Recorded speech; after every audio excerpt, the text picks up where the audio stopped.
Welcome back to another exciting episode on Two Wheel Trends, your go-to hub for the latest and greatest in the world of motorcycles. Today, we're diving into a machine that's creating quite a buzz in the commuter segment, a bold new direction for a legacy brand that's usually associated with thumping cruisers and vintage charm. Yes, we're talking about the all-new 2025 Royal Enfield 125cc. You heard that right, a Royal Enfield, a name synonymous with mid and heavyweight classics, has stepped onto the lightweight territory, and this time, it's aimed squarely at entry-level riders and urban commuters. Now, this might seem like a dramatic departure for a brand that's built its reputation on bikes like the classic 350 and the Meteor, but Royal Enfield is reading the room, and the room is full of young, aspirational riders looking for style, substance, and affordability in one package. So, does the 2025 125cc model carry forward the Royal Enfield DNA while offering practical city performance? That's exactly what we're here to find out. Let's start right where the eyes go first, at the front. The first impression of the Royal Enfield 125cc is surprisingly premium. The circular headlamp immediately brings a nostalgic vibe,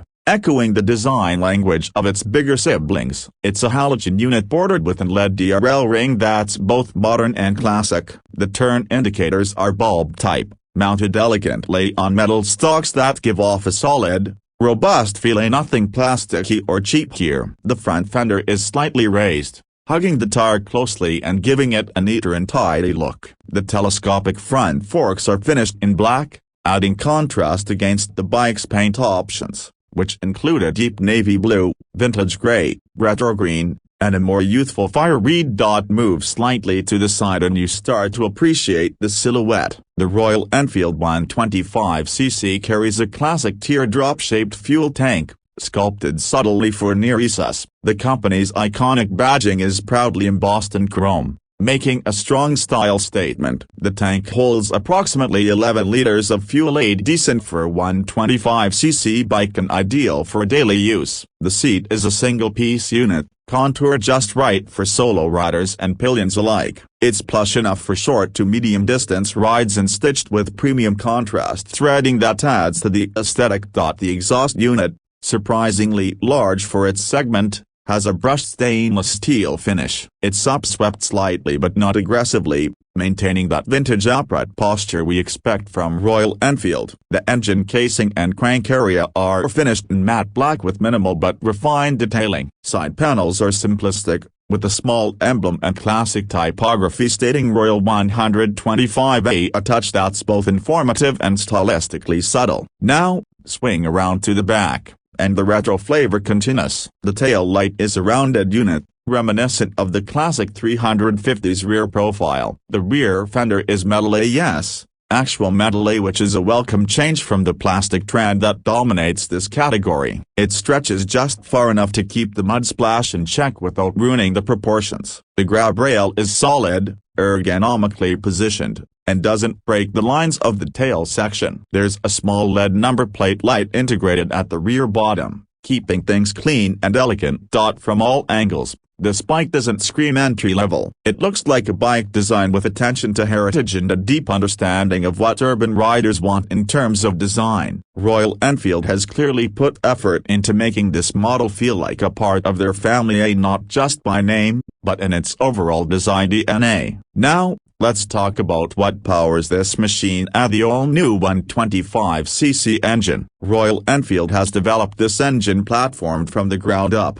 with the intent to deliver refined performance, strong low-end torque, and high fuel efficiency. This is an air-cooled, single-cylinder, SOC engine, displacing exactly 124.6cc. It delivers around 11.2 PS of peak power at 7,500 RPM and 11 Nm of torque at 6,000 RPM. These numbers may not seem dramatic, but what sets this engine apart is how it delivers its performance. Throttle response is surprisingly crisp. The bike doesn't feel underpowered in traffic, and the torque band is tuned to offer punchy acceleration at low revs, exactly what you need in city riding conditions. The 5-speed gearbox is slick and offers smooth transitions. Gear ratios are spaced smartly, with first and second being short enough to pull from standstill without much throttle effort, while the fourth and fifth gears offer relaxed cruising at speeds of 60–70 km/h. Where this engine shines is its refinement. There's minimal vibration,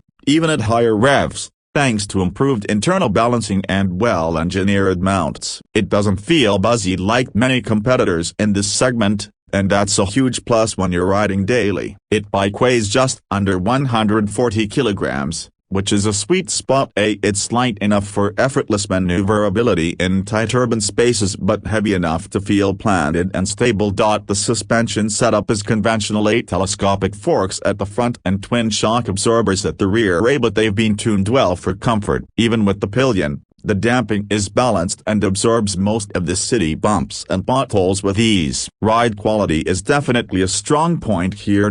Braking is handled by a disc at the front and a drum at the rear, assisted by a CBS, combined braking system. Braking feedback is sharp, and the front disc has enough bite for quick stops. While ABS would have been ideal, CBS does a decent job of keeping things balanced, especially for newer riders. The tires are 18-inch units AC Zoom Plus, specifically tuned for city grip and wet traction. They offer confident cornering and braking performance. Add to that a well-cushioned seat height of 790 mm, and you get a bike that's accessible to riders of various builds, short or tall. This one's easy to swing a leg over and get going. In terms of features, this is where the Royal Enfield 125cc keeps things simple, yet functional. You get an analog-digital instrument cluster, a large analog speedometer surrounded by a small digital panel that displays the odometer, trip meter, fuel level, and a gear indicator. No Bluetooth,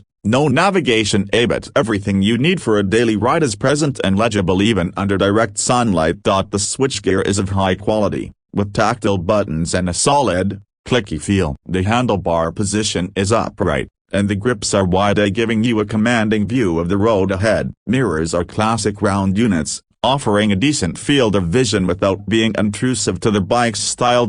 One interesting addition is the engine kill switch and hazard light function, small features, but they elevate the practicality and safety quotient. The battery is maintenance-free, and the bike comes with both electric and kickstart options, a nod to riders who still value mechanical backup. Fuel efficiency is an important factor in this segment, and the Royal Enfield 125cc impresses here as well. In real-world riding conditions, the bike delivers around 55–60 km/h, easily one of the best in its category, especially considering the weight and build quality. Combine that with the 11-liter tank, and you're looking at a range of over 600 km on a full tank, ideal for riders who don't want to fuel up every few days. Now let's address the pricing. The all-new Royal Enfield 125cc starts at an ex-showroom price of approximately a superscript 195,000 in India. On-road pricing will vary based on city taxes and insurance, but it remains competitively placed among rivals like the Bajaj Pulsar NS 125, Honda Shine 125, and TVS Radar. And here's the kicker: despite being priced similarly, the Royal Enfield brings a distinctly premium and heritage appeal that none of the competitors can replicate. So, what's the verdict? The 2025 Royal Enfield 125cc isn't just a new model, it's a strategic move. It's Royal Enfield extending its arms to welcome new riders into their world, not by compromising their identity but by distilling it into a lighter, more accessible form. It's a motorcycle that looks and feels more expensive than it is, and rides with a balance of charm, refinement, and urban usability. It's not for adrenaline junkies, nor does it try to be overly tech-savvy, but for the daily commuter who values design,